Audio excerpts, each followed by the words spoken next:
सर्वप्रथम शिवलिंग का उद्भव कैसे हुआ और कैसे सारा संसार, सारी सृष्टि शिवलिंग की आराधना करने लगा।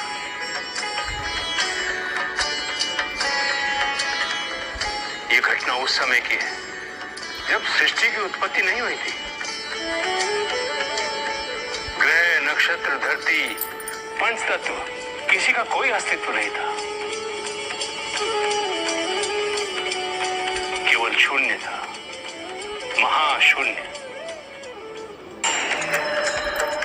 जब पूरे ब्रह्मांड में किसी का कोई अस्तित्व नहीं था, न जल था, न थल था, न अंतरिक्ष, प्रकृति और पुरुष का समन्वय संभव नहीं था, न बीज था, न उसका संदर्भ, तब परम शक्ति पार ब्रह्म एक व्यक्त ऊर्जा के रूप में आकार लेने लगे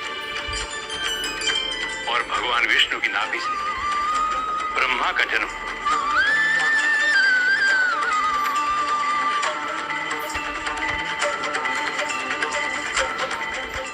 ये जानने के लिए कि वो कौन है, क्या है, हजारों साल तक कमल नाभि में भटकते रहे और अपने उद्गम का स्थान खोजते रहे। ब्रह्मा और विष्णु का जन्म हो चुका था। दोनों एक दूसरे से आबद्ध थे और अनजान थे। जन्म के साथ पराश, पराश के साथ तुलना और तुलना के साथ अहंकार। जन्म लेने के बाद जो विडंबना मनुष्य की होती है, वही विडंबना ब्रह्मा और विष्णु की भी हुई।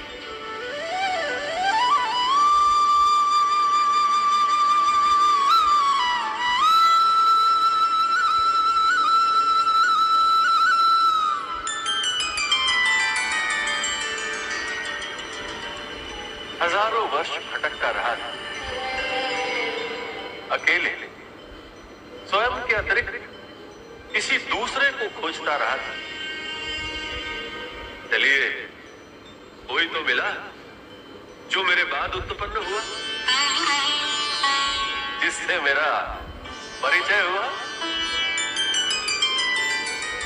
और फिर नारायण ने ब्रह्मा को सत्य से परिचित कराने का प्रयत्न किया कि उनकी नाभि से ब्रह्मा की उत्पत्ति हुई।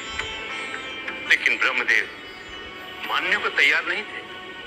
दोनों के बीच बहस छिड़ गई कि पहले कौन आए।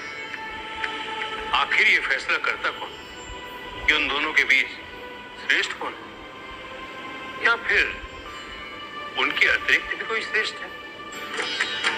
शिव का रूप, जो स्वरूप विघ्न था, जिसका ना कोई आकार था ना पहचान, बीज रूपी वो लिंग एक बड़े अग्नि लिंग में अपने परम आकार में बढ़ने लगा। आप दोनों में श्रेष्ठ कौन है, इसका निर्णय मैं करूंगा। आप में से जो भी इस लिंग के अंतिम छोर या शाश्वत अंत तक पहुंच जाएगा, वही श्रेष्ठ कहलाएगा। कई हजारों साल तक वो दोनों उस अग्नि लिंग का शाश्वत अंत खोजते रहे, परंतु अंत पा नहीं सके।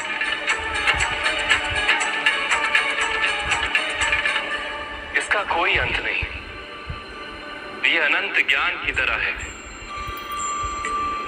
संभवतः ब्रह्मदेव को इस अनंत ज्ञान रूपी लिंग का प्रारंभ मिल गया होगा।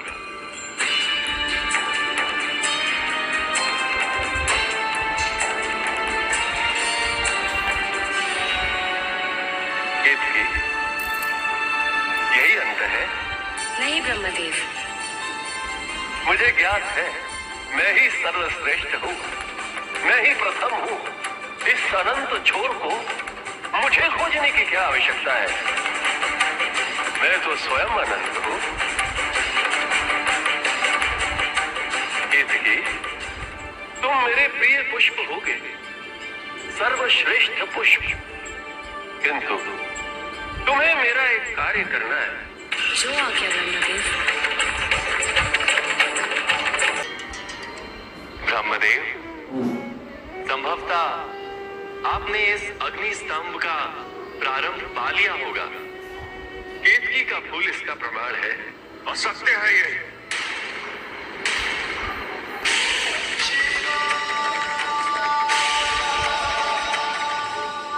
असत्य है ये कहना कि मैंने जान लिया है, मैंने अंत पा लिया है। क्या आपने सचमुच प्रारंभ पा लिया है ब्रह्मदेव?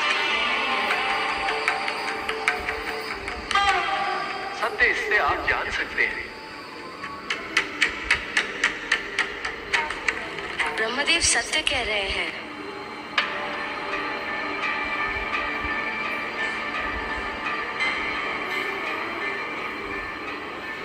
आप क्या कहेंगे नारायण?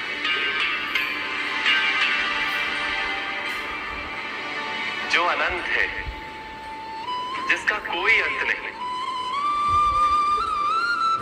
उसे कोई कैसे नाप सकता है?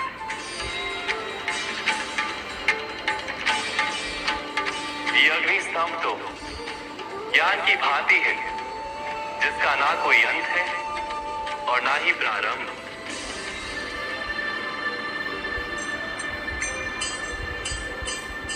ब्रह्मदेव,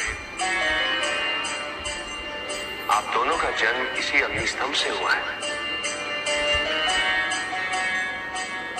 इसी ऊर्जा से, मुझसे हुआ है। सब कुछ जान लेने की धारणा ही तो अहंकार है, और आप में तो निर्माण के ज्ञान का अहंकार।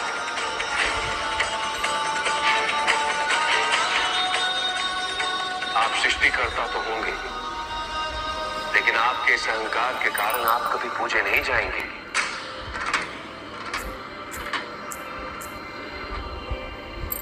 हृदय होने के बाद भी आपकी कभी पूजा नहीं होगी।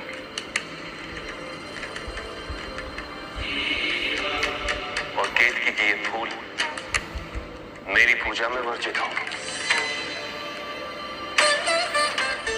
और दूसरी तरफ नारायण, जो आपकी बनाई सृष्टि का पालन करेंगे, हर रूप, हर अवतार में पूजनीय होंगे।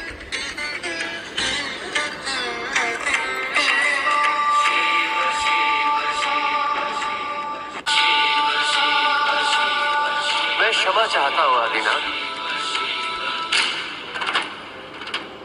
मेरे अहंकार को नष्ट कर आपने मुझे नवजीवन दिया है। मैं सदैव आपका आभारी रहूंगा।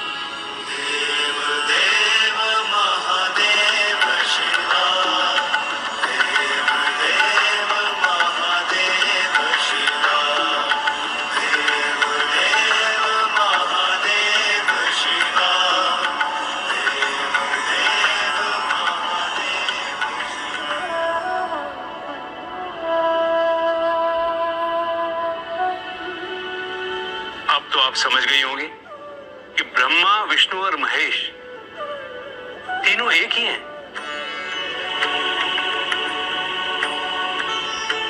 तीनों एक ही सूत्र से बंधे हुए हैं, और इन तीनों का इस सृष्टि में महत्व और आवश्यकता एक समान। अब तो आपके मन में शिव के प्रति कोई संदेह, कोई संकोच तो नहीं है ना?